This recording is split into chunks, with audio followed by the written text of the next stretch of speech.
Marcos 12, verso 38 ao 40. Marcos 12, 38 a 40. Como eu disse, esses 3 versículos são um resumo do sermão que Jesus pregou e Mateus registrou lá, sobre os escribas e fariseus. Ai dos escribas e fariseus hipócritas. Aqui a gente tem um resumo. Então nós vamos pregar esse resumo de Marcos. Marcos 12, 38 a 40. Eu vou ler e peço aos irmãos que acompanhem. E ao ensinar, dizia ele: guardai-vos dos escribas que gostam de andar com vestes talares e das saudações nas praças, e das primeiras cadeiras nas sinagogas, e dos primeiros lugares nos banquetes, os quais devoram as casas das viúvas, e para o justificar fazem longas orações. Estes sofrerão juízo muito mais severo. Vamos orar. Senhor nosso Deus, nós te agradecemos nesse momento por poder cultuar ao Senhor e agora poder ouvir a tua palavra. Assim como cai uma copiosa chuva lá fora, que aqui dentro o Senhor possa ordenar a tua chuva espiritual, que o Senhor goteje a tua doutrina preciosa sobre nós nessa noite, e com o teu Espírito Santo possa aplicar nos nossos corações, de maneira que aprendamos e que nós, ó Deus, sejamos contristados por Jesus, para não sermos como os escribas e fariseus hipócritas, uma vez que nós somos tão maus quanto esses homens. Nos ajude, ó Deus, a arrepender, nos ajude a buscar a Cristo em primeiro lugar, o teu reino, e nos ajude a viver a verdadeira religião, para a honra e glória do teu nome. Que este sermão sirva para isso, glorificar o Senhor, que o homem não esteja no centro, mas o Senhor, e que na nossa vida tudo o que fizermos, o Senhor esteja no centro do nosso viver, e que o Senhor tenha misericórdia todas as vezes que formos hipócritas, que quisermos nos exaltar, todas as vezes que buscarmos, ó Deus, glória humana, o Senhor venha nos abater, nos humilhar e nos fazer entender que o reino é o reino de pequeninos, o reino é o reino das crianças, como Jesus nos ensinou. E é no nome dele que eu imploro estas coisas. Amém. Queridos irmãos, nós temos visto nas últimas semanas os embates dos religiosos dos dias de Jesus com o nosso Senhor. E Marcos tem destacado para nós 2 coisas. Primeiro, o senhorio de Jesus, que em cada embate daquele, nosso Senhor se mostrou como um rei vitorioso. Os seus inimigos não podiam nada contra ele. Jesus estava acima das controvérsias religiosas. Jesus estava acima daqueles religiosos dos seus dias, porque ele é o rei que entrou em Jerusalém, o rei que eles não queriam, mas o rei que Deus nos deu. Em segundo lugar, Marcos tem nos mostrado a grande temática da comparação entre a verdadeira religião e a falsa religião. E como é de costume de Marcos, agora, nesse sermão e no próximo, nós vamos ver como que ele fecha essa sessão, mostrando para a gente a falsa religião, e que Jesus denuncia, e a verdadeira religião, que Jesus incentiva que nós vivamos. Então, este texto e o próximo da viúva pobre, eles servem como um fechamento, como a cereja do bolo da discussão da falsa religião e da verdadeira religião. Hoje nós vamos ver essa falsa religião, mas como eu tenho ensinado para os irmãos, e eu creio que se eu morrer e vocês tiverem aprendido só isso, eu vou ficar feliz. O centro de todo o texto bíblico é Jesus. Então o que esse texto está focando aqui é o que Jesus está falando e fazendo em relação à falsa religião. E o que Jesus está fazendo aqui? Qual é a ideia aqui? Jesus é o profeta de Deus que denuncia e é contra a falsa religião. Então esse texto ele está chamando atenção para a gente, para o ministério profético de Jesus Cristo. Jesus como profeta de Deus, o profeta de Deus, e que denuncia e é contra a falsa religião. Então vamos ver o que esse texto ensina de Jesus como profeta, que mostra para a gente essa falsa religião, e ele é contra essa falsa religião. Diz o verso 38 que Jesus estava ensinando, e quando ele estava ensinando, ele disse: guardai-vos dos escribas que gostam de andar com vestes talares e das saudações nas praças. Em primeiro lugar aqui, queridos irmãos, é interessante nós notarmos que Jesus estava ensinando. Há muitas pessoas que têm uma ideia equivocada do ministério de Jesus e que focam no ministério terreno de Jesus, nas curas e nos sinais que Jesus fez. Estas coisas foram importantes, porque elas apontavam para a identidade de Jesus. Mas o foco central do ministério de Jesus, e você pode ver em Marcos 1, 38, 39, que eu já expus aqui há quase 2 anos atrás, você vai ver que Jesus mesmo disse: vamos pregar a outras povoações, porque para isso eu vim. Então o carro-chefe do ministério de Jesus era o ensino, a pregação.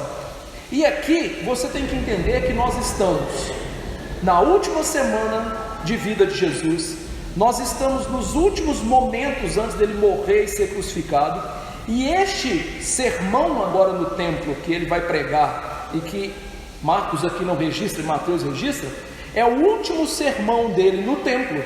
Logo em seguida ele vai sair do templo com os discípulos, e ele vai ensinar agora mais privadamente aos discípulos. Então essa é a última fala pública de Jesus. E o que ele vai fazer aqui? Ele diz: guardai-vos dos escribas.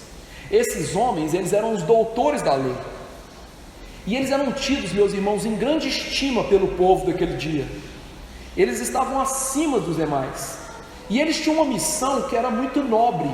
A missão dessas pessoas era conhecer, obedecer e ensinar a palavra de Deus no Antigo Testamento, nos seus aspectos tanto doutrinários quanto práticos. Então eles deveriam ser modelos do rebanho. Muitos deles, infelizmente, não modelaram isso nas suas práticas de vida e se tornaram desqualificados. E é diante disso que Jesus disse: guardai-vos desses homens. Marcos não registra, mas Mateus, que nós lemos na nossa liturgia, Jesus, ao ensinar sobre guardar acerca desses homens, ele vai pronunciar o que eu disse antes, chamado de ais proféticos. Jesus toma para si uma linguagem profética lá do Antigo Testamento, e é como se ele estivesse voltando no túnel do tempo com a gente. Você estivesse vendo Jesus, eu, você, os apóstolos, aquele tempo lá no Antigo Testamento, e ele pregando como um daqueles antigos profetas. E a gente tem que entender uma coisa: esse tipo de linguajar típico dos profetas era o carro-chefe da pregação dos profetas. Quando a gente pensa em profeta, geralmente o que vem na nossa mente é: esses homens falam do futuro. Mas isso é errado. Tanto que os profetas eram chamados de vaticinadores, ou seja, pessoas que tinham uma função de chamar o povo à responsabilidade, a voltar à lei, voltar à palavra, à justiça de Deus. Você pode observar alguns livros proféticos, por exemplo, como Malaquias, que nós temos 2 referências só ao futuro, o resto é uma pregação para o seu povo. E mesmo livros com grandes referências futuras, o seu grande escopo não era o futuro, eram os seus dias, porque os profetas, eles tinham essa missão: chamar o povo a ver: vocês estão vivendo uma falsa religião, vocês estão debaixo do juízo de Deus. E a maneira como eles faziam isso, pregando a lei, eram usando esses ais. Então quando eles iam falar dos sacerdotes, dos reis, das pessoas dos seus dias, eles usavam essa linguagem profética: ai de vocês. Era uma lamentação séria, porque apontava para algumas coisas que estavam acontecendo com o povo. Primeiro, eles estavam no desprazer de Deus. Deus não estava se agradando daquelas pessoas, porque ao invés delas viverem a verdadeira religião, ao invés delas se entregarem a Deus, elas irem à luz e ao testemunho, como diz Isaías, elas se entregavam a si mesmas, aos seus prazeres, aos seus corações. E aí Deus vinha com os ais mostrando: eu não estou me agradando de vocês. Em segundo lugar, Deus mostrava que aquelas pessoas estavam debaixo de um grande risco de um juízo certo que viria, caso elas não se arrependessem, caso elas não se mudassem, se elevassem para o Senhor, voltassem para Ele, para viver a vida que Ele havia ordenado na palavra, o juízo ia cair sobre eles. Então, essas duas coisas estavam presentes na pregação profética, e é exatamente isso que Jesus está fazendo. E quando Jesus faz isso, o que Marcos, Mateus, Lucas nos registram nos sinóticos é esse ministério profético de Jesus, que Jesus era o profeta de Deus. Você deve se lembrar que Deuteronômio 18, 15 e versículos seguintes, Moisés havia prometido ao povo que no futuro viria um profeta semelhante a ele, porém muito maior, que pregaria e que o povo deveria ouvir. E se não ouvisse, iria morrer, ser julgado, ser destruído. Curiosamente, o profeta a quem ele se referiu não era um qualquer profeta, era o profeta, que é identificado no Novo Testamento como nosso Senhor Jesus Cristo. Pedro, lá em Atos 3, 21 em diante, ele disse na verdade Moisés: o Senhor Deus vos suscitará dentre vossos irmãos um profeta semelhante a mim. A ele ouvireis em tudo quanto vos disser. Acontecerá que toda alma que não ouvir esse profeta será exterminada do meio do meu povo. Pedro está falando sobre Jesus para aquelas pessoas, para estes homens que não queriam obedecer a Deus, no discurso do templo, dizendo: olha, vocês têm que ouvir o que eu estou falando. Por quê? Porque Jesus é o profeta que pregou para vocês e vocês não ouviram. Jesus então trouxe a palavra de Deus para vocês e vocês estão negando, vocês não estão se submetendo. E não é de admirar que na sequência lógica do Evangelho, depois de Jesus pronunciar esse ai profético contra os líderes judeus, o próximo ensino que ele daria seria o quê? Aquilo que na nossa Bíblia está no capítulo 13, o sermão profético, que vai falar sobre o quê? A destruição do templo de Jerusalém. Ou seja, vocês não se arrependem?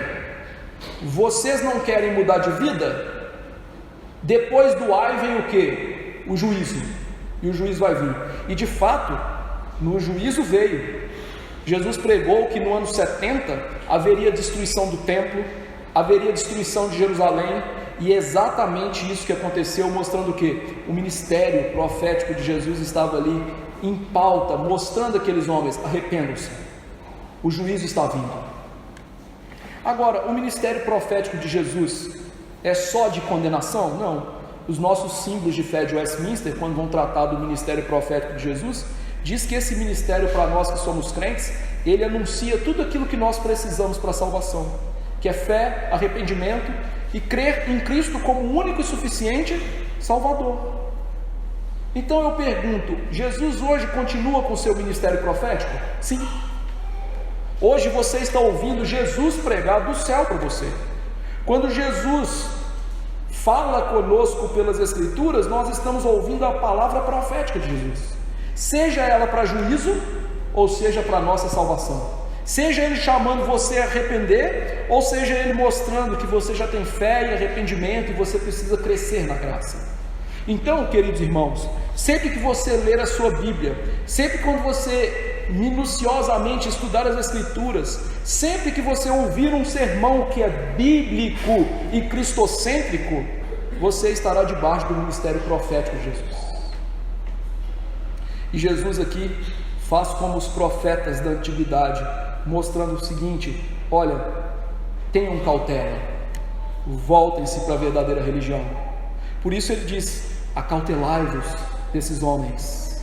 E aqui ele ensina para a gente um princípio muito importante, que nós crentes teimosos que somos, nós não gostamos de seguir.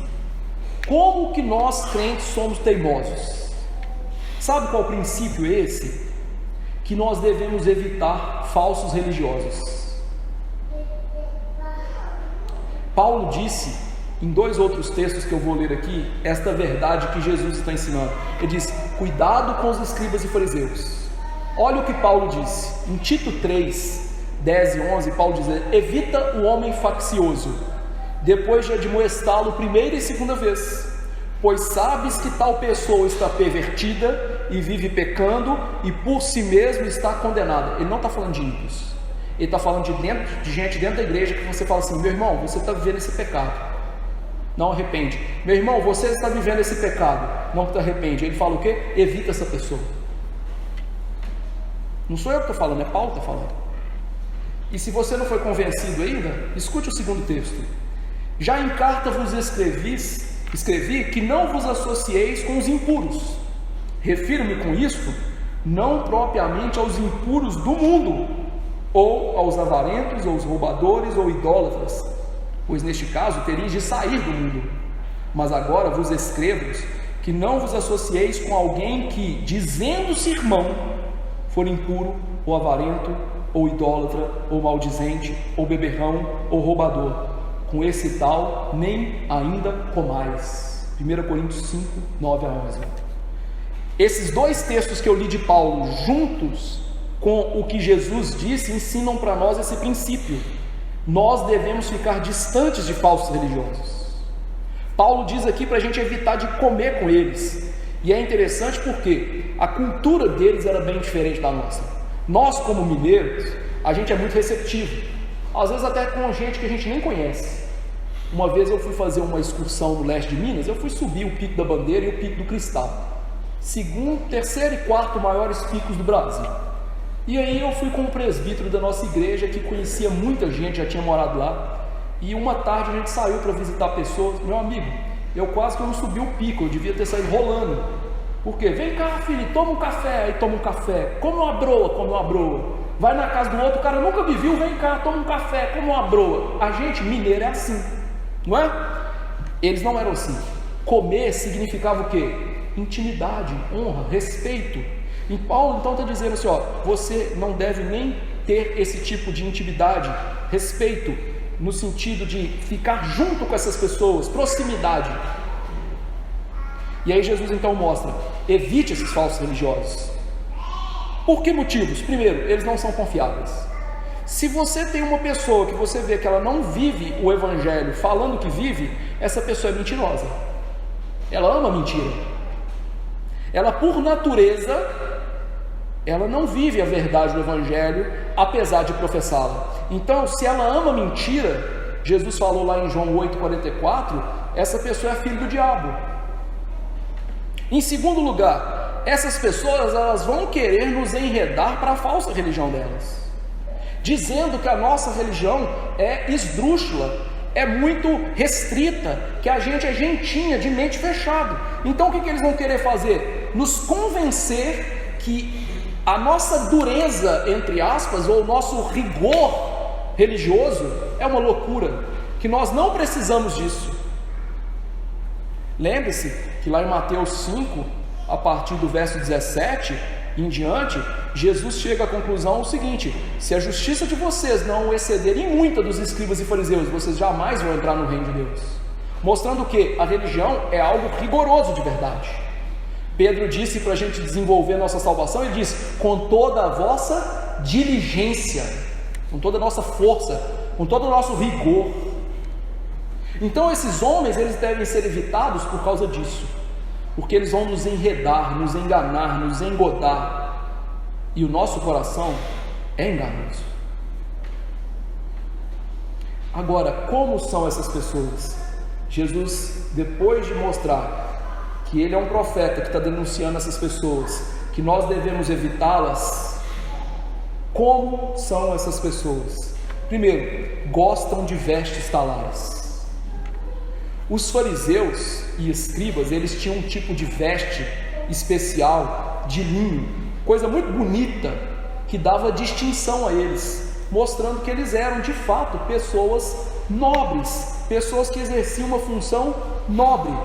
No entanto, eles gostavam de usar esse tipo de roupa para que as pessoas olhassem para eles como se eles fossem pessoas especiais. É igual na nossa cultura. Se você quer sobressair, o que você faz?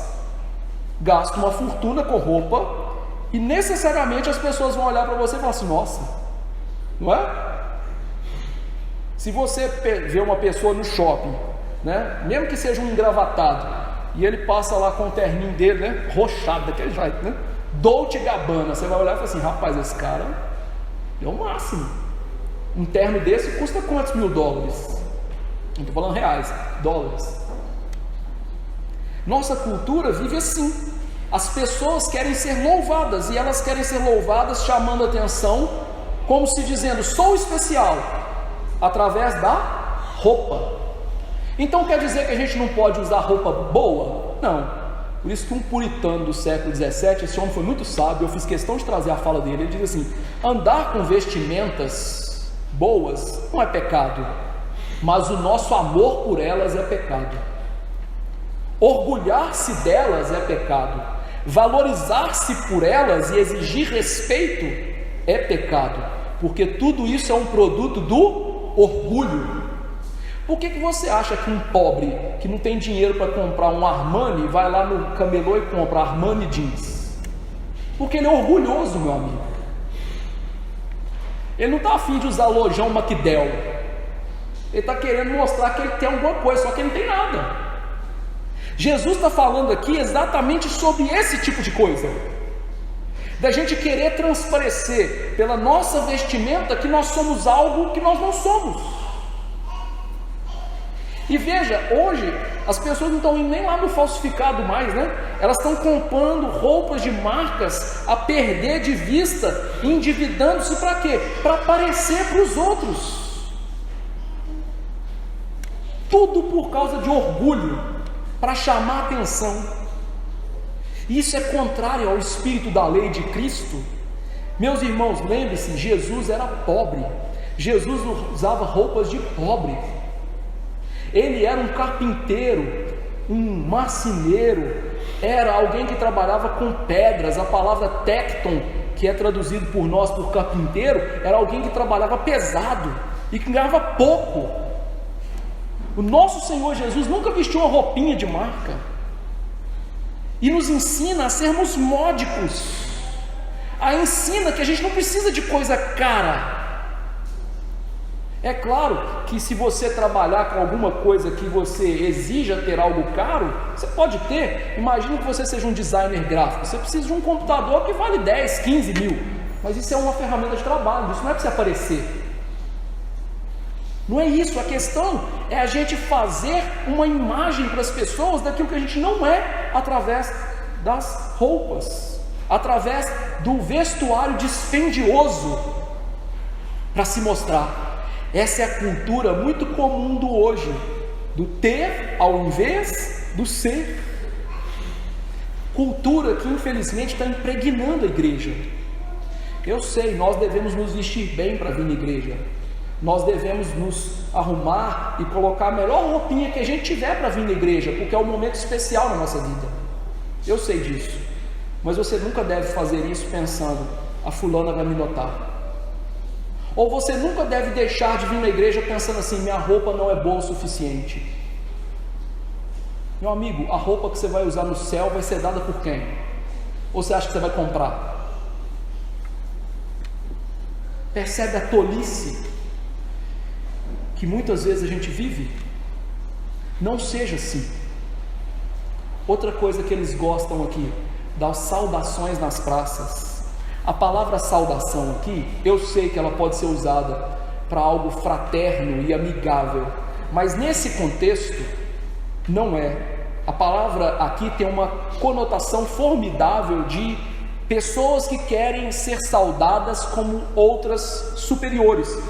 Ou seja, quando a gente lê Mateus 23, 7 em diante, você vai ver que Jesus denunciou que eles queriam ser chamados de mestres, de pais e de guias. Ou seja, essas saudações aqui, Jesus está repreendendo eles, por quê? Porque eles não queriam uma simples saudação: oi fulano, paz do Senhor, graça e paz, tudo bem com você? Não, eles queriam algo que fosse uma demonstração esdrúxula, pública, de respeito e de mostrar proeminência.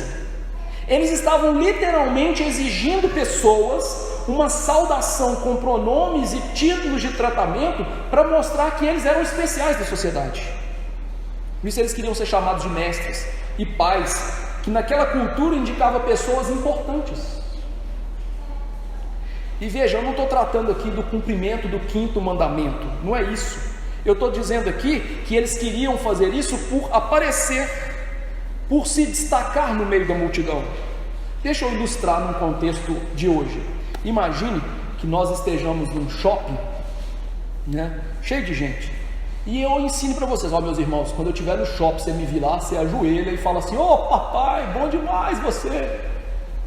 E aí estamos nós no shopping, você me vê lá, você ajoelha: ô pai, você é maravilhoso. A Bíblia não exige isso. Todo mundo vai olhar e falar assim: quem que é aquele cara?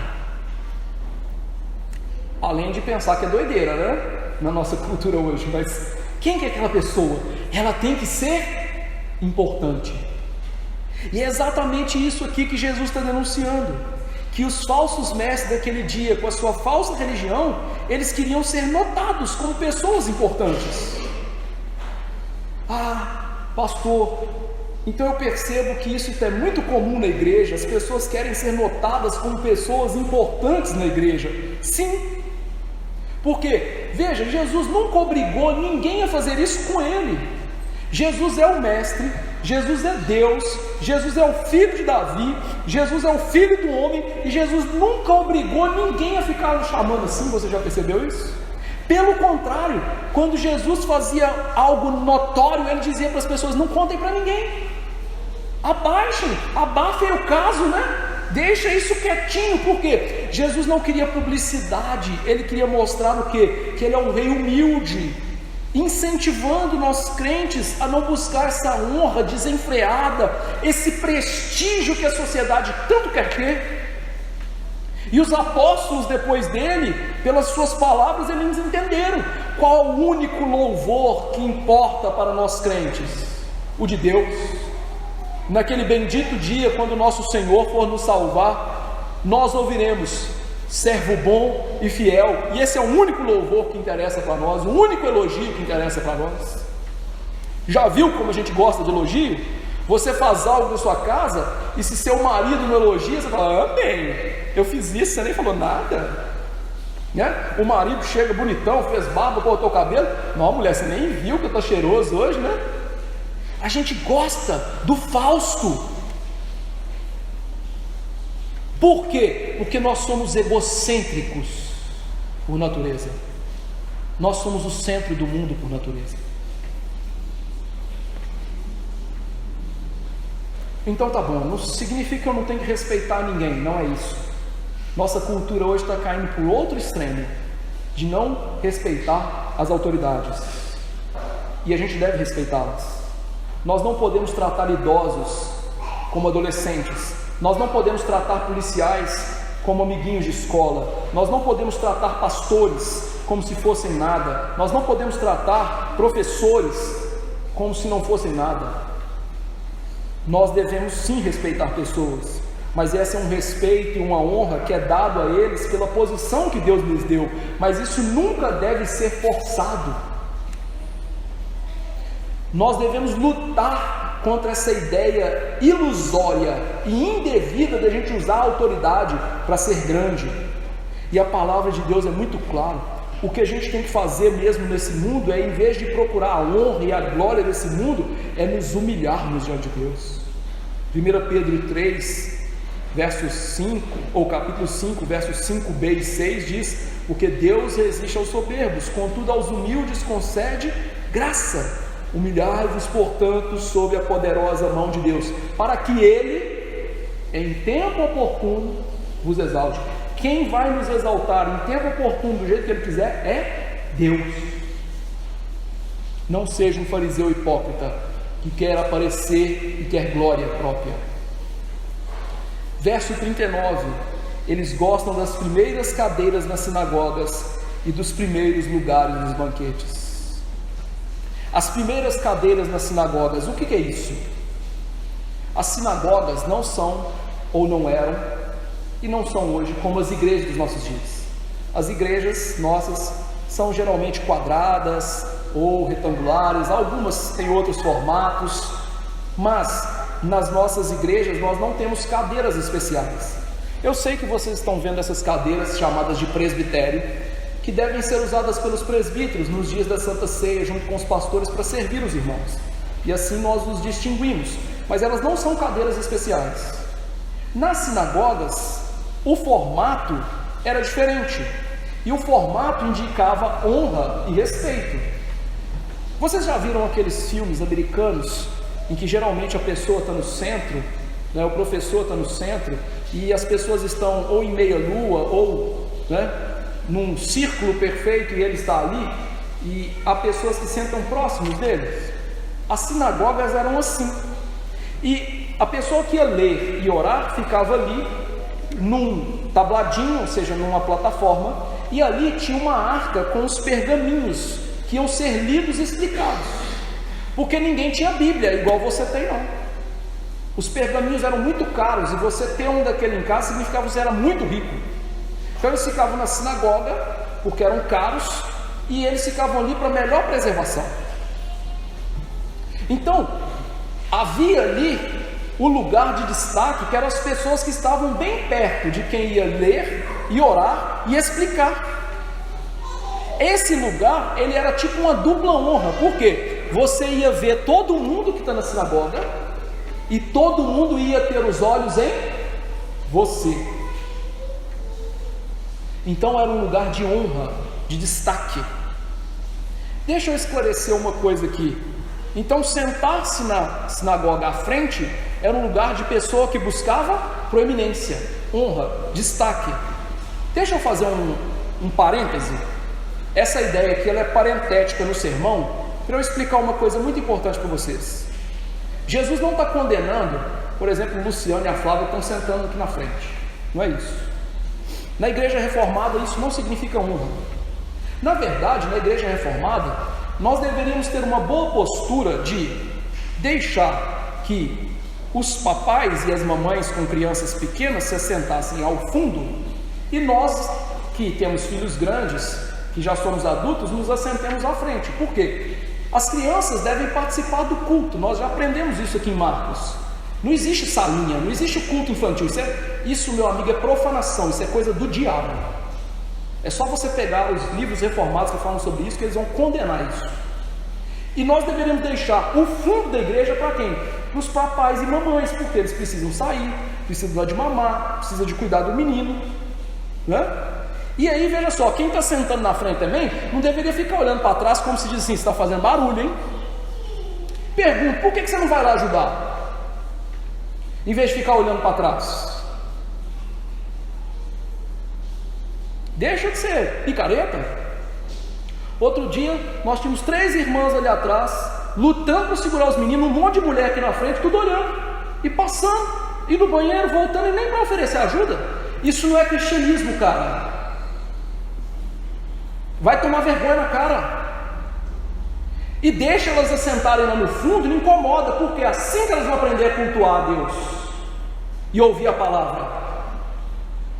Desculpa, Stephanie, quando chegou aqui, a menininha dela ficava muito agitada.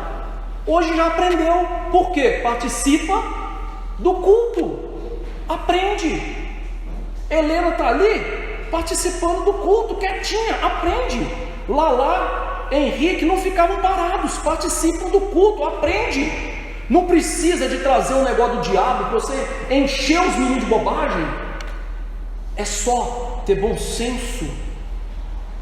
Então, a disposição nossa é assim, para que nossas crianças aprendam, para que nós ajudemos as mamães e para que todos cultuem ao Senhor. Agora, o que eles estavam fazendo lá era mais grave do que esses que não querem ajudar e querem condenar papai e mamãe que estão aqui dentro fazendo barulho. O que eles queriam era fazer barulho com a posição deles. Honra, ser visto, está vendo? Eu sento na frente na igreja. E todo mundo ia olhar e falar assim: que pessoa importante. Jesus está condenando essa postura de honrar a si mesmo, de usurpar uma glória que é de Deus. Esses homens só queriam ser vistos, não passar despercebidos. E aí eu vou trazer à memória de vocês um evento que eu preguei de Jesus, quando ele curou um homem de mão ressequida na sinagoga. Onde estavam os escribas e fariseus? Na frente. Onde que estava o homem da mão ressequida? Lá no fundo, porque eles queriam os proscritos da sociedade, as pessoas que eles consideravam párias, bem longe, e eles ali, em posição de honra. E aí fala assim: pastor, como que isso acontece na igreja hoje? Simples. Quantas pessoas na igreja você já viu que querem liderar somente para aparecer? Quantas pessoas querem vir aqui na frente na igreja e tocar um violão sem saber o que é um violão? Cantar se não consegue cantar uma música afinado? Quantas pessoas que são presbíteros e diáconos nos nossos dias, que não são bons pais, que não têm filhos na igreja, que não cuidam das suas casas com culto doméstico, ensino nos lares, mas querem ser presbíteros e diáconos? Por que fazem isso? Para aparecer. E é por isso que eu odeio de grupinho de louvor na igreja, porque a maioria não sabe nem o que é música, e só está ali para quê? Para aparecer. Não dá para servir, porque se você mandar lavar um banheiro na igreja, não vai. Você fala assim: ó, fulano, nós vamos ter um almoço na igreja, você vai servir. Não quero, eu sou levita. Levita onde? Você nasceu da tribo de Levi? Jesus está aqui, ó, batendo pesado nesse tipo de coisa, de querer ser honrado e ser grande aos olhos das pessoas, e de usurpar uma preeminência. Veja, Jesus tinha toda a preeminência do mundo, e ele nunca fez isso. Pelo contrário, no dia da sua morte, ele tirou a roupa, colocou uma toalha de escravo e foi lavar o pé dos apóstolos, mostrando o seguinte: eu sou humilde, o reino é de humildes. Pessoas da igreja têm que ser humildes. Fé é contrário ao orgulho. Paulo disse isso lá em Romanos 3:27. Onde, pois, a jactância foi de toda excluída. Por que lei? Das obras? Não, pela lei da fé. O orgulho fica fora. O que mais? Gostam dos primeiros lugares nos banquetes. Para você entender isso um pouquinho, eu tenho que desconstruir um pouco da nossa ideia de banquete judaica. Nós temos uma cultura tipicamente ocidental e helênica, greco-romana. Então nossas mesas são bem diferentes. Nossas mesas são geralmente altas, quadradas, retangulares, redondas, enfim, mas são altas, e a gente se assenta ao redor delas com as nossas cadeiras. Tal como Leonardo da Vinci retratou Jesus na última ceia. Leonardo da Vinci era um gênio, mas ele era burro de Bíblia, porque Jesus jamais ia sentar numa mesa daquela. Ele era judeu. Por quê? Como que são as mesas judaicas? Você já deve ter visto em filmes, ou então até em representações de teatro, alguma coisa assim, e tudo ligado à área oriental. Por exemplo, aqueles filmes japoneses, eles assentam no chão. As mesas judaicas, eles não assentavam igual as nossas mesas, eles assentavam no chão. E digamos assim, os recamiers, aqueles aparatos de deitar, ficavam dispostos ali em volta, com um anfitrião no centro, um anfitrião na posição de destaque. E quem era mais honrado era quem estava perto do anfitrião. Deixa eu trazer a Santa Ceia para você, em memória, para você lembrar disso. Quem eram as pessoas mais honradas dentro do grupo dos discípulos? Judas e João. Judas estava do lado de Jesus e recebeu um bocado de pão molhado, posição de honra, o melhor amigo, a pessoa mais importante do grupo. E do lado dele estava quem? Do outro lado, João, que reclinou no peito de Jesus, porque eles ficavam meio reclinados no chão. Pensando nisso, então, nessa cena de como eles sentavam, num banquete, quanto mais próximo do anfitrião e do lado dele ali, mais importante você era. O que os escribas e fariseus faziam? Quando eles eram convidados para os banquetes, o que eles faziam? Pegavam os lugares do lado do anfitrião. E aí Jesus, em outro trecho das Escrituras, pregou contra isso, falando contra os escribas e fariseus. Lá em Lucas 14, 7 a 11, deixa eu ler, que é muito importante para você entender a cena. Reparando como os convidados escolhiam os primeiros lugares, propôs-lhes uma parábola: quando por alguém fores convidado para um casamento, não procures o primeiro lugar, para não suceder que, havendo um convidado mais digno do que tu, vindo aquele que te convidou, e também a ele te diga: dá o lugar a este. Então irás envergonhado ocupar o último lugar. Pelo contrário, quando fores convidado, vai tomar o último lugar, para que, quando vier o que te convidou, te diga: amigo, senta-te mais para cima.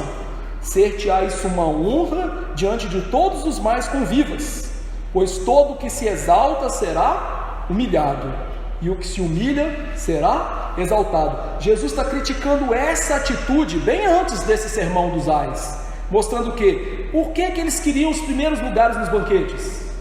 Porque eles queriam se exaltar. E veja, usando as coisas mais simples da vida: comer e beber, sentar na casa de alguém e comer uma coisinha, mostrando que essa falsa religião que Jesus aqui está condenando, Jesus está mostrando para a gente o que? As pessoas assim, elas usam das coisas mais complexas, das mais simples da vida, para não estarem em posição de servos inferiores. São pessoas que querem os lugares de respeito e preeminência, pessoas que hoje ocupam os nossos bancos de igreja. Por quê? Porque fazem questão de serem convidados pelas pessoas mais ricas da igreja, e às vezes não têm coragem de irem na casa dos mais pobres das igrejas. Interessante, Deus me deu uma lição muito boa em Montes Claros, não para minha glória, para a glória dele. Ele me deu a graça de eu discipular uma mulher num lugar perigoso em Montes Claros, chama Corredor do Piqui. Eu ia lá toda semana dar um discipulado para essa mulher. As filhas dela se envolviam com traficantes. Eu chegava lá, sentava numa sala pequenininha, escura, aquele monte de menino correndo ali dentro, subindo em cima de mim, galinha pulando em cima de mim. Eu amo galinha, você não tem noção. Ô bicho nojento. E eu fiquei um ano ali discipulando aquela mulher, e ela batizou, foi salva, graças ao Senhor Jesus. Mas o que Deus estava me ensinando com tudo isso? Humildade. A gente tem que aprender a não buscar a honra própria, mas buscar a honra de Jesus, porque se a gente buscar a honra de Jesus, a gente não vai se importar se você está sentando com um pobre ou com um rico. Igual Tiago mostrou, Tiago no capítulo 2, versos 2 e 3, ele diz: olha, não se preocupem em dar os melhores lugares para os ricos, não façam isso. Isso mostra o coração orgulhoso de vocês. E a gente precisa, meus irmãos, entender que essa busca nossa por elogios, pelas melhores coisas, pelas melhores companhias, no sentido de riqueza e por aí, oportunidades, isso é pecaminoso. E Jesus nunca foi assim. Jesus comia com os publicanos, Jesus comia com os pobres, Jesus ficava com todos, ele não tinha essa questão. O Rei da Glória. A falsa religião é que se preocupa com essas coisas. E por fim, verso 40, diz que eles devoravam as casas das viúvas. Os escribas eram como lobos oportunistas, usavam a reputação deles pública, de pessoas piedosas, para ganhar o direito de administrar propriedades. E nesse processo, eles levavam um percentual nas transações efetuadas. E veja, o conhecimento que eles tinham da lei e a posição que eles tinham faziam que as pessoas ficassem indefesas, porque quem é que vai desconfiar de uma pessoa assim? Quem é que vai achar, essa pessoa vai me roubar? E eles então tinham como prêmio principal a casa das viúvas. Como? Deixa eu ler o que um comentarista disse, porque o que ele falou é preciso e é muito bom, e honra quem tem honra. Ele diz: como as viúvas, por serem mulheres e não serem emancipadas perante a lei, elas precisavam do auxílio de um homem para administrar legalmente o inventário do marido morto. Nessas circunstâncias, os professores da lei versados no direito, em vez de defender a causa das viúvas, roubavam os seus bens. Então aqueles homens que viam as viúvas e elas tinham que ter acesso à lei para ter o dinheirinho delas, que elas iam ter que viver pro resto da vida, porque elas não iam ser apoiadas pelo Estado. O que esses homens faziam? Iam lá e se apropriavam do que elas tinham. E aí o que eles faziam? Quebravam o mandamento mais importante em relação ao próximo, o amor, usurpando com a sua ganância, explorando os fracos, em vez de ensiná-los, em vez de amá-los, em vez de se doar a eles. Eles eram hipócritas, se aperfeiçoando na hipocrisia para tirar proveito das pessoas mais desvalidas e singelas da sociedade. Roubavam os recursos dessas pessoas. E aqui é interessante que diz que eles devoravam a casa das viúvas. A palavra aqui, devorar, é engordar a si mesmo. Então eles ficavam gordos às custas dos outros. Já viu aquele menino dentro de casa que ele toma a comida dos irmãozinhos e os irmãozinhos vão ficando mirrados e ele gordinho? Já viu esse tipo de coisa? Tem um dominante em casa, alfa, tipo isso. Eles vão tomando a comida das viúvas e elas mirrando, pessoas que precisavam de amparo. E meus irmãos, nós temos falsos mestres hoje que vivem assim, roubam pobres e miseráveis com as suas religiões que prometem mundos e fundos, dê 100 e ganhe 1000. É claro que, deixa eu fazer uma pausa, tem uma grande diferença, porque quem está sendo roubado dando 100 e para ganhar 1000 não é inocente, tem o coração cobiçoso. Agora essas viúvas, elas entre aspas eram inocentes, porque não era dinheiro que elas estavam buscando, não era mais dinheiro que elas estavam buscando, elas só precisavam de receber o dinheirinho delas para viver. E hoje, por incrível que pareça, eu conheço um caso, eu não posso citar igreja, nome, nem nada, e eu vou ser breve, de um pastor que tinha uma viúva na igreja e não tinha família perto, e que ele começou a administrar o dinheiro dessa viúva, dizendo que estava dando dinheiro para a igreja e para os missionários, enquanto ele mesmo estava colocando dinheiro no bolso, e ele enriqueceu bastante com isso. Eu conheço o caso, é verídico. Presbiteriano, não estou falando de pastor que a gente acha aí picareta, presbiteriano, apesar de ser bem picareta, né? Isso acontece. Por quê? Porque infelizmente há muitos escribas no meio pastoral, para vergonha nossa, pessoas que querem tomar dinheiro da igreja, tomar dinheiro dos irmãos, que querem depenar o rebanho para benefício próprio. E veja, qual é a tática em todos os momentos para poder escamotear isso? Fazem longas orações.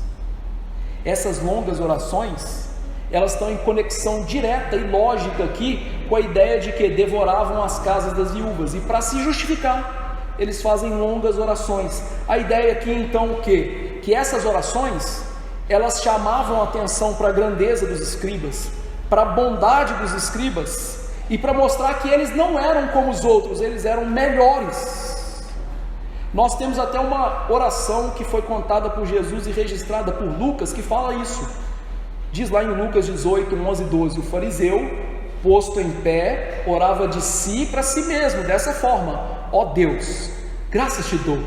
Por quê? Porque eu não sou como os demais homens, roubadores, injustos e adúlteros, nem ainda como este publicano. Eu jejuo 2 vezes por semana e dou o dízimo de tudo quanto ganho. O que Jesus está condenando aqui? Esse tipo de oração, que é uma oração hipócrita, uma oração de alguém que está vivendo no pecado e fala assim: está vendo, eu sou melhor do que ele. Jesus não está condenando orações longas e bonitas, gente. O puritano Matthew Henry, ele diz o seguinte: jamais pensemos o pior a respeito das orações mais breves e das orações mais longas, desde que feitas com humildade e sinceridade. O problema aqui não é o tamanho da oração.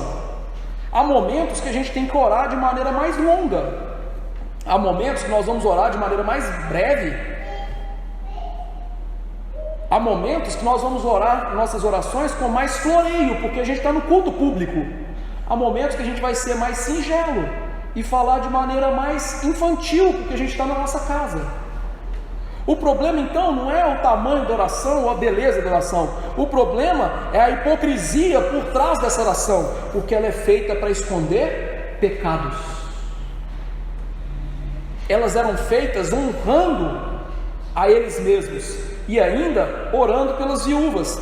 Senhor, abençoa essa viúva, mas ele está roubando a viúva. Tudo isso para quê? Para esconder o que eles eram de fato. E essas orações, elas não eram feitas lá na casinha da viúva escondida, não. Era para todo mundo ver. O que importa então, não é se a sua oração é longa ou curta. Eu espero que elas sejam longas em determinados momentos e curtas em determinados momentos. O que importa é se a sua oração ela é sincera e ela é bíblica, e ela está jungida a um coração entregue a Jesus, humilde diante de Jesus, porque oração é se humilhar diante de Jesus. Oração é você rasgar o seu coração diante de Jesus e dizer: olha, Senhor, eu não valho nada, eu sou um porcaria, eu preciso da tua graça, eu não mereço nada do Senhor, eu sou inferno, tenha misericórdia de mim, ser propício a mim, pecador. A oração verdadeira, ela é humilhante para nós, e por isso que Deus usa para mudar nosso coração, porque você está ali se humilhando, se ajoelhando, se prostrando diante do Rei do Universo. Não é a oração dos escribas e fariseus. E o que vai acontecer com esses homens? Sofrerão um juízo muito mais severo. Alguns domingos atrás eu preguei aqui sobre isso. Há diferença no tamanho dos nossos pecados, e portanto há diferença também no tamanho da punição dos nossos pecados. Meu irmão, tem um princípio do direito que é tirado da Bíblia, é o princípio da proporcionalidade de pena, que vem da nossa lex talionis, olho por olho, dente por dente. Quando Deus ensinou isso para o povo, Ele nunca quis que o povo saísse arrancando o olho do outro e dente do outro. O que Ele estava ensinando? As penas são proporcionais aos pecados, os castigos têm que ser assim. E na nossa justiça comum aí dos homens pecadores existe isso. Se você roubar uma galinha, você não vai sofrer a mesma pena de alguém que é um estuprador. No conceito bíblico, e isso é tirado do conceito bíblico, significa o que então? Que há juízo mais severo para determinados tipos de pessoas. A questão é, que tipos de pessoas? Em primeiro lugar, pessoas que estão dentro da igreja, como esses escribas e fariseus, sem arrependimento. Você se assentar aqui domingo após domingo para ouvir Bíblia sem se arrepender, vai ser muito ruim para você. Primeiro porque você vai para o inferno, e o dia que você for para o inferno vai ser pior do que o inferno que Adolf Hitler vai sofrer, de gente que não conhece o Evangelho. Os agravantes são pessoas que conhecem o Evangelho. Quanto mais do Evangelho a gente conhece, quanto mais a gente participa das coisas de Deus sem arrependimento, mais grave será o nosso juízo. Por isso, eu digo para vocês, em relação a mim, vocês estão numa posição de privilégio, porque o dia do juízo final, o juízo para mim vai ser muito mais rigoroso do que para vocês. É por isso que quando eu estou aqui na palavra, aqui pregando, eu não estou nem aí o que vocês vão pensar de mim. Eu prego mesmo, porque vocês podem me odiar, vocês podem me matar, vocês podem não gostar de mim, vocês podem ir embora da igreja, mas um dia eu vou prestar conta para Jesus, não é para você. E se eu ficar amaciando para vocês, Jesus não vai amaciar para mim, porque Ele não é um ser humano pecador que nem eu. Então significa que nós temos que entender, quanto mais nós recebemos do Evangelho, quanto mais eu conheço do Evangelho, mais eu vou ser cobrado pelos meus pecados. O juízo vai ser mais severo. Então, não seja hipócrita. O hipócrita é aquele que vai receber o maior juízo, porque o hipócrita ouviu e não mudou. O hipócrita ouviu e falou: deixa isso para lá. O hipócrita ouviu e não preciso disso. Precisa. E meu irmão, é urgente o nosso arrependimento. É urgente. Eu tenho falado isso com os irmãos. Você não sabe se você vai estar vivo daqui a 5 segundos. Você não sabe o dia de amanhã. Hoje eu estava conversando no telefone com um dos grandes amigos que eu tenho. Falei com ele: Silvio, eu levo você no coração, eu lembro de você sempre, que é aniversário dele. E ele me contando o caso de um amigo dele, crente, que ele viu na sexta à noite e no sábado estava morto. Um indivíduo que saiu de casa, fez as coisas que tinha que fazer, chegou em casa, pegou a toalha para tomar banho e ficou mortinho. E como o Silvio é muito brincador, falou assim: Fábio, já caiu fedendo. Não sabe. Quem podia imaginar? Então, querido, você ouvir essas coisas, você está dentro de uma igreja séria, significa uma coisa: é um privilégio você ouvir essas coisas, é um privilégio você estar debaixo de um ministério sério, firme, que prega a Bíblia, mas é também uma responsabilidade enorme, caso você não se arrependa, caso você não volte para o Senhor, caso você não queira ouvir essas coisas, caso você pense assim: olha, o que esse pastor está falando é maluquice, esse cara é louco.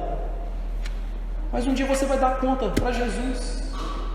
E aí qual vai ser o seu argumento diante de Jesus? O pastor era bravo? O pastor era louco? A igreja era severa demais? Você acha que isso vai colar para Jesus? Você acha mesmo? Sério? Não vai. Juízo muito mais severo. Olha, o inferno já deve ser terrível. Agora imagine um inferno pior. É melhor não imaginar. Então, se você não quer isso para você, o que a gente tem que fazer diante desse texto? Em primeiro lugar, aprenda como é horrível o pecado de hipocrisia aos olhos de Jesus. A lição que Jesus passou aqui através dos escribas e fariseus é que o seu ministério profético hoje, ele continua desmascarando a nossa hipocrisia, as nossas práticas puramente religiosas, e ele desmascara o quanto a gente quer ostentar, o quanto a gente quer honraria, o quanto a gente quer louvor diante dos homens, assim como o nosso amor ao dinheiro, assim como a nossa despreocupação em relação às pessoas que precisam dentro da igreja. Jesus está denunciando isso para a gente.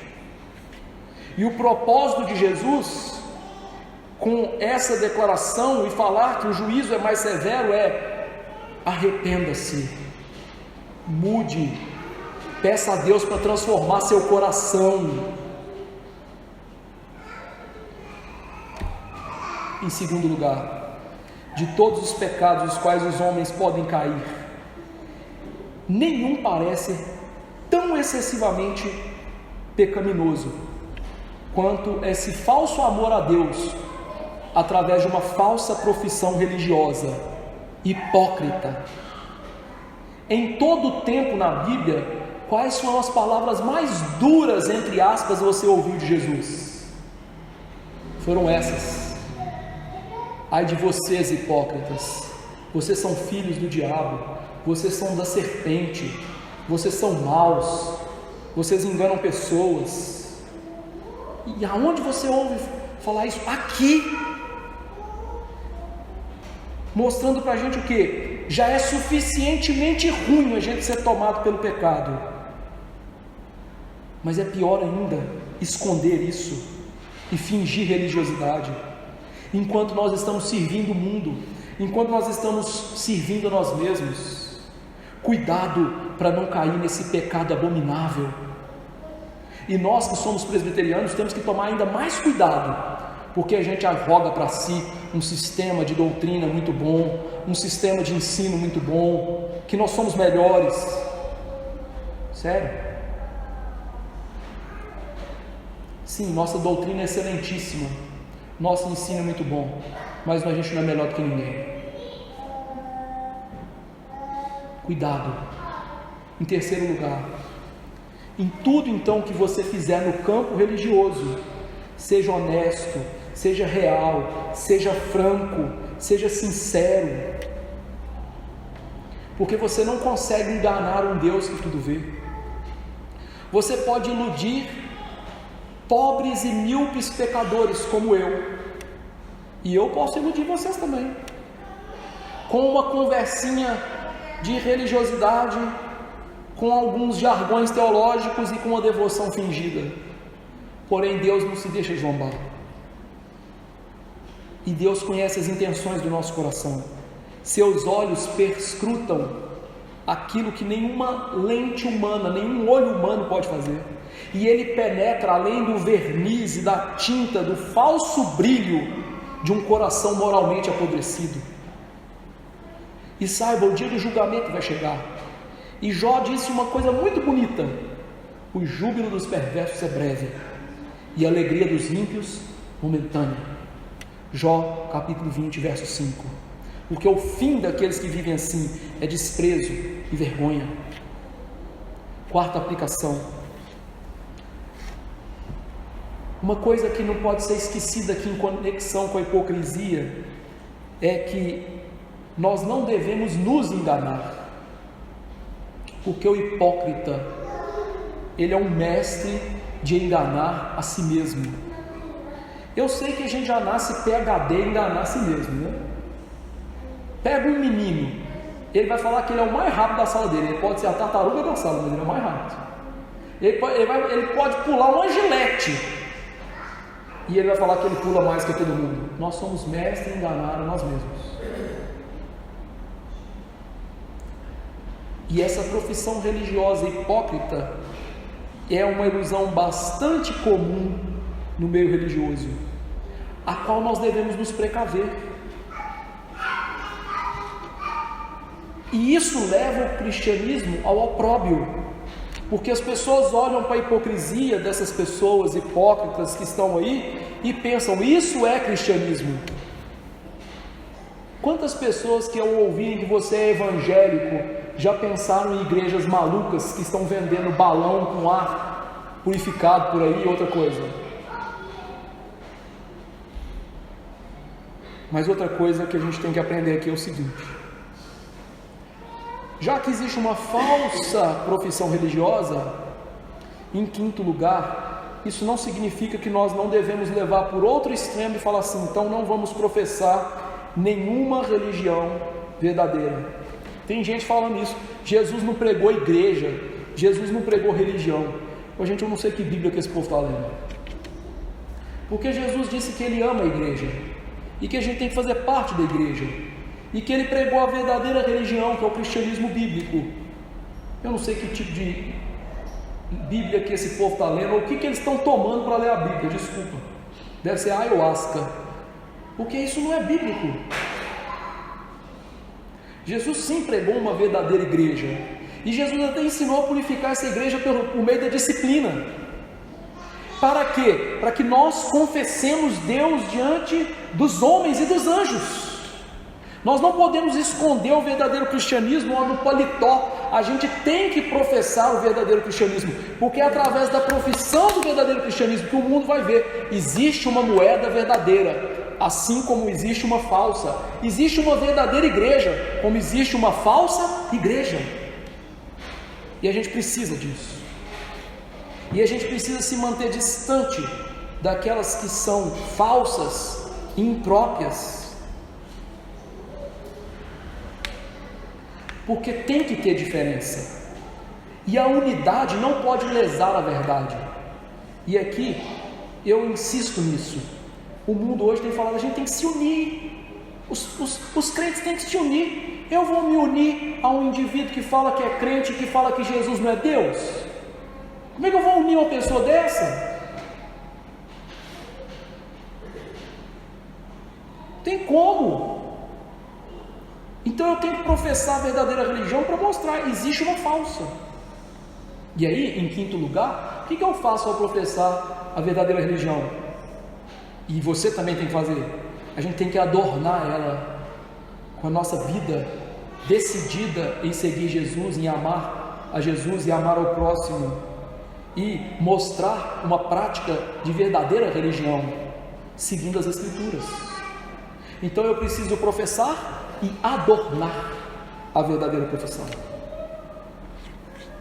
Além disso, outra aplicação, Jesus nos adverte aqui quanto ao desejo de ser alguém proeminente, honrado, ser egocêntrico. Lembre-se, o discipulado de Jesus é negar a si mesmo, tomar a cruz. Tudo que os fariseus faziam era isso, não é? Não, eles não negavam o eu e nem queriam tomar a cruz. Eles queriam, é o Fausto, é a glória desse mundo. E aí, querido irmão, nós temos que ser ao contrário. Nós lemos na nossa liturgia, Marcos 10, que Jesus ensinou que Ele não veio para ser servido, Ele veio servir. Crente é servo. Então o que você vai procurar na igreja? Servir pessoas. Jesus aqui também reprova todo fingimento religioso. Jesus acabou de dizer sobre o grande primeiro mandamento, amar a Deus, e o segundo, amar o próximo. E aqui nesse texto a gente vê que os escribas não amavam nem a Deus e nem o próximo. Pessoas dentro da igreja não amavam nem a Deus e nem ao próximo. Então Jesus está ensinando para a gente aqui, cuidado para você não ser assim dentro da igreja, não amando nem a Deus e nem o próximo. Por quê? Toda vez que você quiser ser grande, você vai excluir o amor a Deus e amor ao próximo. Por isso que ele ensinou para a gente o seguinte: o reino é dos pequeninos. O reino é dos pequeninos. A gente tem que receber o reino como criança. Já viu como é que criança recebe presente em dia de Natal? Ou no aniversário? Com avidez, né? Que maravilha! Receber o reino como criança, ávidos e humildemente. E lembre-se, naquela sociedade, quem eram as crianças?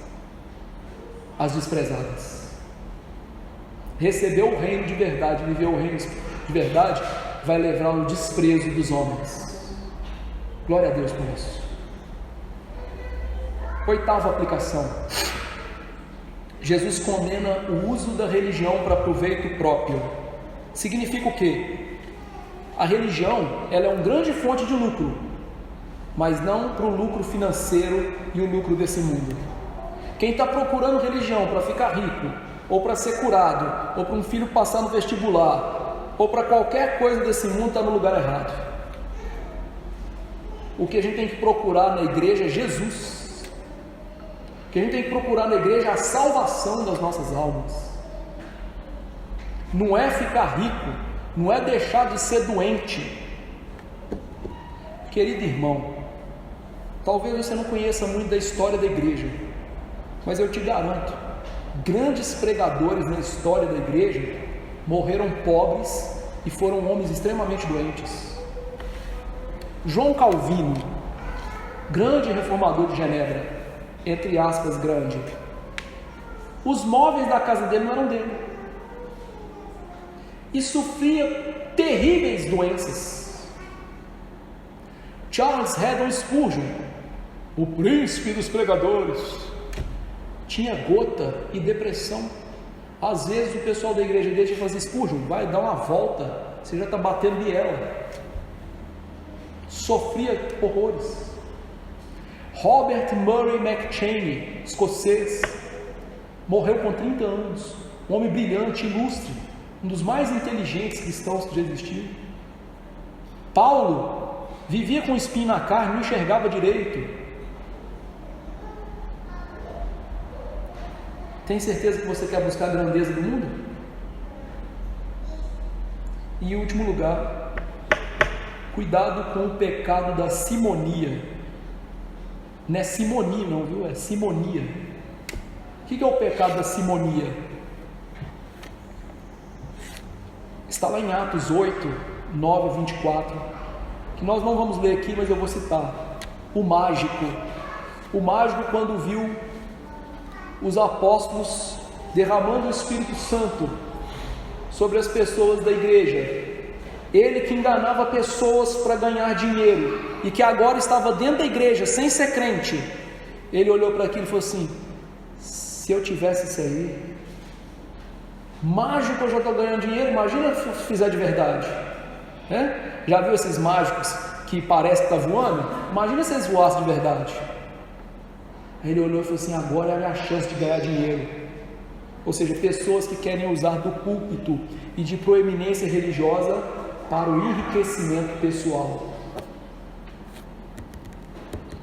Não faça isso e não queira viver assim. Por quê? Porque Pedro disse para ele: você está em fel de amargura e laço de iniquidade. Ou seja, amigo, você pode estar dentro da igreja, mas você não é crente. Arrependa-se. Então, querido irmão, nunca queira usar a igreja para ganhar dinheiro. Aí talvez você fale assim: pastor, mas você que é o pastor da igreja, você que poderia fazer isso. Não, tem muita gente que usa a igreja assim. Quantas pessoas da igreja são de autarquias da igreja para viajar às custas da igreja e que você não vê piedade nenhuma? Quantas pessoas na igreja querem fazer coisas de administrar bazares e coisas do tipo para ganhar dinheiro em cima daquilo? E eu poderia ficar aqui a noite inteira citando formas de pessoas que não são pastores, presbíteros e diáconos roubarem a igreja. Então não tem esse tipo de mentalidade. Cuidado com o pecado da simonia. Que Deus nos ajude a ouvir a voz de Jesus e hoje falar assim: Senhor, arrependimento é o que eu preciso. Vamos nos colocar de pé e suplicar graça do Senhor Jesus Cristo.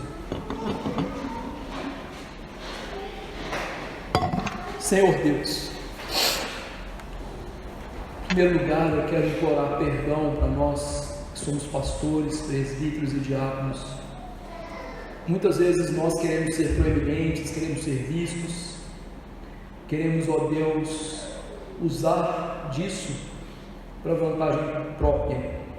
E eu quero que o Senhor derrame perdão e arrependimento sobre os líderes das nossas igrejas. E eu estou pedindo sobretudo da nossa igreja presbiteriana. Há muitos que estão proeminentemente usurpando títulos, estão se mostrando, estão fazendo coisas para aparecer, estão abandonando os ministérios para ganhar dinheiro com pregações melosas na internet, mas sem falar a verdade, e engodando muitos. Por isso eu te imploro, derrama arrependimento sobre nós e derrame coragem para que aqueles que são corajosos continuem sendo corajosos. Nos dê graça, nos dê bênção de sermos piedosos e não como esses escribas e fariseus. Que nossas orações sejam sinceras, que nosso arrependimento seja genuíno, que nossa religiosidade não seja vazia, que nós amemos Jesus e transmitamos isso para os nossos irmãos, que nós os amemos tendo misericórdia para com eles, orando por eles, intercedendo por eles, visitando-os nas suas angústias. Ah, Deus, nos ajude e ajude para que as nossas igrejas, esse intuito de aparecer seja cada vez minorado, que esse desejo nosso de parecer alguém dentro da igreja e na sociedade seja extirpado na nossa vida, que nós sejamos humildes. Teu Filho nos chamou para Ele, diz: aprendei de mim que sou manso e humilde de coração. Ah, Senhor, nos dê a verdadeira humildade. A verdadeira humildade é a verdadeira grandeza desse mundo, que nós crentes estamos, ó Deus, engolindo o camelo. Por favor, tenha misericórdia. Tenha misericórdia, porque nós estamos engolindo o camelo em vários pontos da nossa religião. Que o Senhor olhe para nós hoje, Deus, e derrame graça, por favor, ser propício a nós pecadores. Eu sei que cada um de per si aqui merece o inferno. Eu sei que o meu pecado é mais grave do que de todos os outros aqui, mas todos nós aqui somos pecadores, desde o menor até o maior. Por isso eu te imploro, derrama misericórdia, Senhor. que nós não ouçamos de Jesus: apartai-vos de mim, malditos. Que nós escutemos de Cristo o verdadeiro louvor ao nos chamar de servos bons e fiéis. Ó Senhor, não permita que saiamos daqui de hoje sem o coração compungido, contrito diante do pecado. Não permita que nós escondemos a nossa hipocrisia e religião falsa, às vezes, desmascaramos, Senhor Deus. Por favor, rasga o nosso coração diante do Senhor, e que nós arrependamos, e que ao chegar em casa nós confessemos os nossos pecados, e que essa semana e as próximas sejam semanas de arrependimento. E eu lhe imploro que o Senhor venha nos limpar de dentro para fora, que nós não sejamos como os fariseus que limpavam o copo, limpavam o exterior e não limpavam o interior. Limpa o nosso coração, Senhor, purifica o nosso ser e nos faça como Jesus, que jamais buscou glória própria, ainda que Ele tenha todo o direito. Nos faça como Ele, que convivia com os pobres, com os ricos, sem olhar quem é. Nos faça como Ele, que era afeito a ajudar as pessoas e jamais buscou preeminência para si mesmo. Por favor, e que no tempo oportuno, e eu creio que o tempo mais oportuno é a volta do Teu Filho, o Senhor nos exalte, para que nós não ensoberbeçamos aqui e nos achemos melhores do que os outros. Tira isso do nosso coração, tira isso das nossas igrejas presbiterianas, e leve avivamento e reforma às igrejas por aí, ó Deus, com a verdadeira pregação, com a verdadeira liderança. Nós precisamos disso. O Teu nome está sendo difamado no meio dos gentios por causa daqueles que se dizem crentes. Ó, socorra-nos, salva-nos. Olha para o vermezinho de Jacó nessa noite. Eu oro em nome de Jesus. Amém. Que a graça do Senhor Jesus Cristo, o amor de Deus, nosso Pai, e a comunhão santa do Espírito estejam com os eleitos hoje e para sempre. Amém.